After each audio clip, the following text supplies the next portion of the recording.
He appeared in 55 movies, but none of Hollywood actor Victor Mature's films has a plot anything like the real story of the Louisville woman who lived in this cemetery using his massive grave marker for shelter from the weather. That I knew no one could touch me, no one could harm me. After her husband of 30 years left, one son was murdered, and her other son overdosed on heroin 3 years ago, the 56-year-old former schoolteacher turned to drugs to numb the pain and paid for the drugs with prostitution. I felt that I had no options. I felt that no one cared.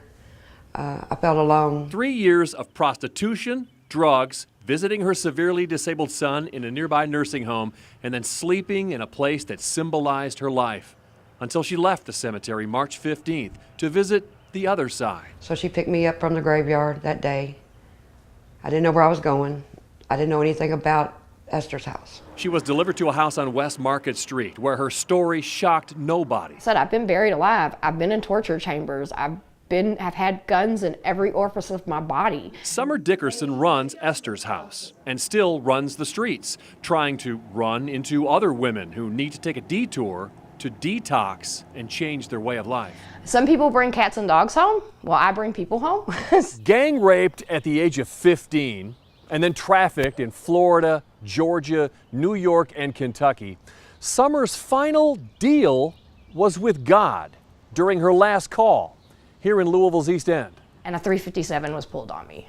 And my best friend had been killed a year to the date of my last call. But she was shot in the face and 4 times in the back with a .357. When that guy pulled a gun and put it to my head, I was just like, God, I just screamed, God, if you can help me, I'll never post again. Since then, you'll see the signature bright red hair in neighborhoods that have been condemned, rescuing women who have been condemned, restoring their faith in sanctification. Because I just had this fire in me. I needed people to understand it's happening right here in our city, and it's not, we're not waiting on some big white van to come kidnap everybody. You know, it's done through manipulation, and it's done through finding that vulnerable spot. Sometimes she's successful getting this 38-year-old woman to Esther's house on Valentine's Day. I called her and hid in a bus station for 5 hours, and she got me a bus ticket out of New York to here. Sometimes she comes close, finding a woman still wearing a hospital bracelet who just delivered a premature baby 3 days earlier, out trying to turn tricks, high on heroin, and heading for another fix. She and a friend get the woman to their car, about to take her back to Esther's house, but the pimp rolls up and forces the new mom back to work. I just show them. I don't tell them anything. I just show them I love them. Sometimes Summer loses. 1 or 2 girls a week, she says, by overdose or worse. And that next phone call I get, she's being stabbed. And I heard all that. But in 3 years, Summer says she's helped more than 1,000 women. It starts with the care packages she fills with hygiene products and carries to women on the streets. Her program first consists of detox and 2 weeks of nothing but love. Then she helps them get food stamps, medical attention, and addiction treatment, plus counseling, parenting, and budgeting classes.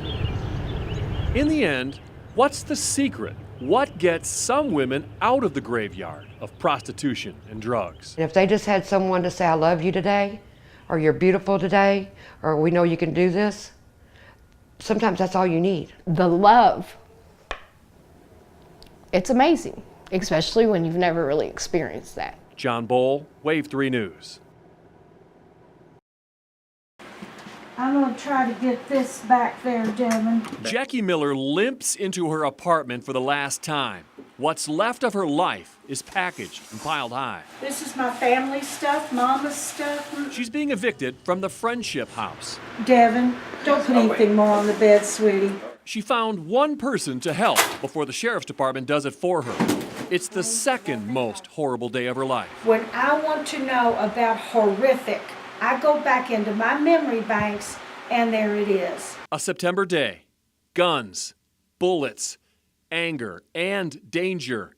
When her coworker walked into the Standard Gravure printing plant that had boasted 90 days without a workplace injury. He was standing like this with the AK-47, and I just stood there, and I looked at him, and he looked at me, and I said, oh no, I'm going to die, and I took off running for my purse and my gun. We got 300 on the third floor. And he had this big black rifle. His gun won. Joe Westbecker shot 20 people before killing himself. 8 died.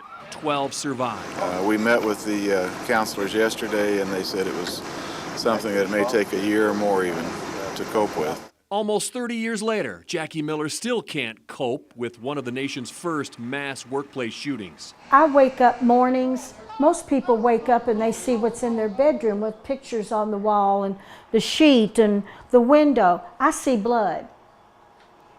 I see my blood and my insides, all the skin that got blown out of me, running down the wall at Standard Gravure. Jackie was shot 4 times in the chest, stomach, pelvis, and right leg. Today, she goes straight from eviction to admission at a rehab center. She's trying to save her leg after 7 surgeries, but she suffers worse from what happened to her head. From the shooting, I developed PTSD, and it has just gotten so much worse. It's a condition where people that have gone through something that is extraordinary, so something that's out of the range of normal everyday experience, particularly things that are life-threatening. We contacted Christian Care Communities, which runs Friendship House. Because of their privacy policy, they couldn't tell us why Jackie Miller was evicted. She says she was evicted because of too much clutter, which she admits, because she says she's gotten to the point physically and mentally where she just can't keep up. I have the PTSD. I shut down. I literally shut down. I mean, I'm talking, can't get out of bed, can't clean myself up. Oh, people with PTSD aren't sick all the time necessarily after the event.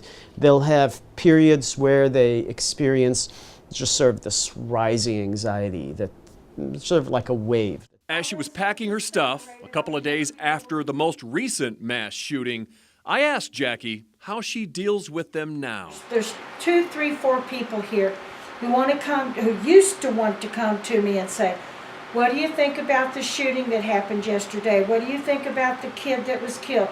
And I tell them, I don't want to talk about it. I don't want to hear about it.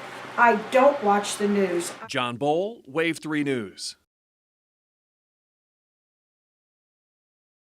The website calls it Eden, hidden safely away from the outside troubled world, nestled beside a bubbling brook. People from all over the world donate money to the best kept secret in animal welfare. That's the issue. The Trixie Foundation Animal Sanctuary is a secret. So Wave 3 News and the Kentucky Center for Investigative Reporting drove 163 miles to Elliott County for an unannounced visit. We pulled up on Canine Chaos. There's dogs over here, there's dogs over here, there's dogs over here. Right now we have 138 dogs and we have about 45, 46 cats. But all we see are about 50 of them, ankle deep in mud, shaking amid temps in the 30s, searching for dry ground, eating grass, lapping up water from mud puddles. Founder Randy Skaggs won't let us see the rest. Why can't you take us in then? Well, because I don't want to. How come? Well, why do I have to?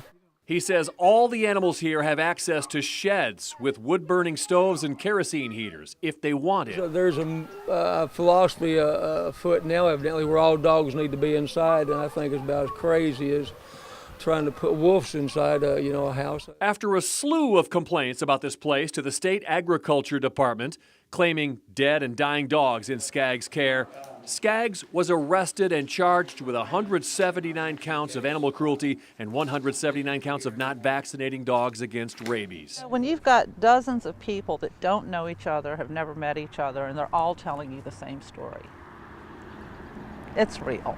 You know, this guy is a monster. We don't take the healthy animals. I don't know if that's ever dawned on them. Julia Sharp has been trying to shut Skaggs down for years. He sued her, and it was dismissed in 2011. And I look at his tax returns, and I see the money he's taken in, and I look at those poor dogs with no hope. The financial reports Trixie Foundation has to file with the government as a nonprofit show he took in over $100,000 each of the last 3 years, with yearly expenses ranging from $71,000 to $105,000. Sharp says Skaggs is hoarding animals to keep the money flowing in And that's why he doesn't allow any adoptions. We don't. We don't. We don't. Why? These animals, there's no shortage of adoptable animals. State law mandates every county have an animal shelter or contract with one that does. Elliott County does neither. This small holding pen is all they have. The animal control officer refused to talk to us about that. And in a rare move, the county attorney did not confiscate any of the animals because he said he couldn't find anyone who could take that many animals. Today was happening. It was a total surprise. 2 weeks after we started asking questions about that, the Agriculture Department finally got a warrant to allow an Ohio rescue group to seize 14 dogs and 4 cats from Trixie. That still leaves well over 100 animals on the site and in Skaggs' care. It's not our fault they got older. It's not our fault they got blind. A big question now is what will happen to the donation flow? One woman who had contributed more than $50,000 stopped immediately after her attorney visited the Trixie Foundation. Skaggs' next court hearing is set for May 24th. John Bull, Wave 3 News.